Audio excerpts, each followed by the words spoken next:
to box.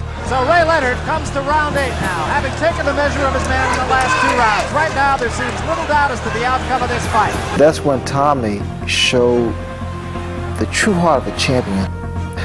He was amazing. You could see him, for a couple of rounds, just trying to clear his head as he stayed away. And then he started pecking away, and he's piling up points. He was on his toes. He was using the ring. He was sliding side to side.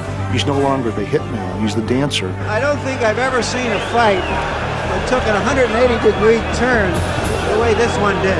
I think Sugar Ray is a little bit confused. It was very, very difficult for me to keep up with him because I was exhausted. I was gasping for breath. That jab snaps the head of Ray Leonard back and lands right on that puffy left eye. My eye was so tender that his jab would seem like a sledgehammer. Larry, you've been scoring the fight. You really do have Hearns getting back in the last 3 rounds. I do. I mean, Hearns has got it won. All he's got to do is keep pecking away, and he's going to be welterweight champ. By the end of the 12th round, Hearns had boxed his way back to a significant lead on all 3 judges' scorecards. Back ahead on points now. You heard Emmanuel Stewart that you're back ahead on points. And with 3 rounds remaining, Leonard's legacy was on the line. You got 9 minutes. You're blowing it now, son. You're blowing it. My eye was like a slit. I had no peripheral vision. I mean, I remember looking at it and just thinking, ugh. Angelo kept saying to me, "You're blowing it, kid. You're blowing it. You're blowing it." Break. I'll separate the man from the boys now. We're blowing it. In other words, you're losing. You got to take it away from him, okay? Speed. And you just see him explode out of the corner. This, of course, is the 13th round, Randy. You heard everything that Angelo Dundee had to say. You got 9 minutes. You got 9 minutes. Ray just gave it all. I mean, everything. I mean, see, Tommy dig down, but Ray stooped down and dig down to get this fight out. Leonard was going for the whole boat. Hitting it with combinations. Leonard has given everything he's got. Hearns starts down, but grabs, and now goes down through the ropes. The only thing that kept him from being knocked into the seats was he was completely tangled up in the ropes. I was hoping that Tommy could hold on. I was hoping that Tommy could keep moving. Tommy had a huge heart. He was just going on guts then. Hearns leaning on him, definitely in trouble. Another right hand by Leonard. Hearns down between the ropes again, 6 to 1 lead. Leonard is sent to the neutral corner.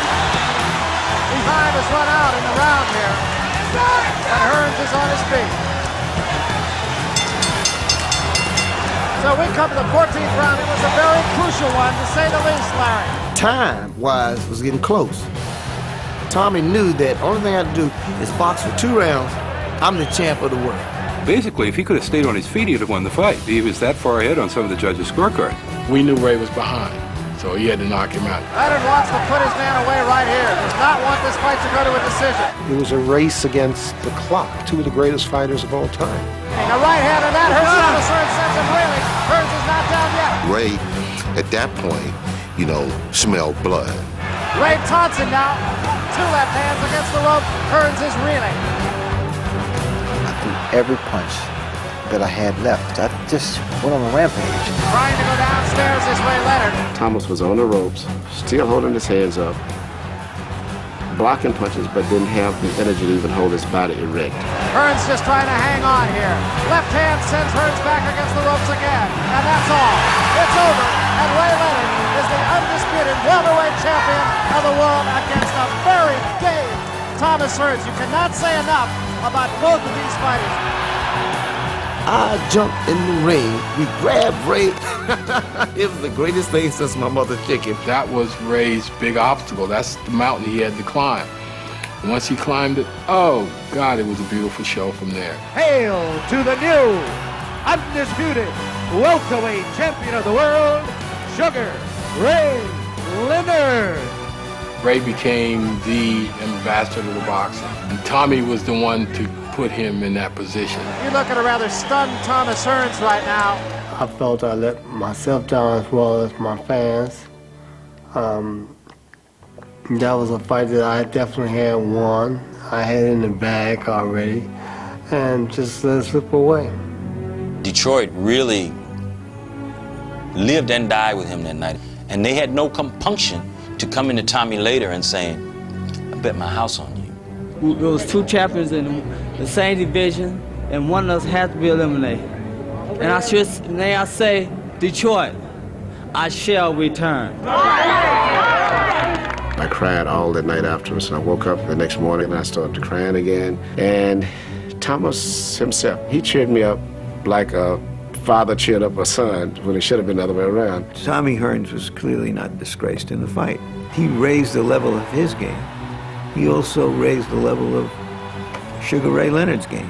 One of us came out victorious, but still, I say in my book, we both are still champions. That fight was the most important fight to Sugar Ray Leonard and to Tommy Hearns, without question. Leonard lost an eye, Hearns lost his consciousness, but they both gained immortality, ring immortality that night.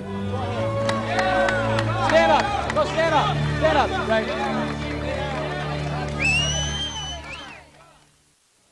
3 months after Leonard Hearns, Muhammad Ali fought for the last time.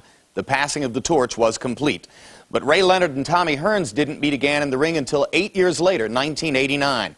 That night, Hearns knocked Sugar Ray Leonard down twice and seemed to many at ringside to have earned his long-sought vindication.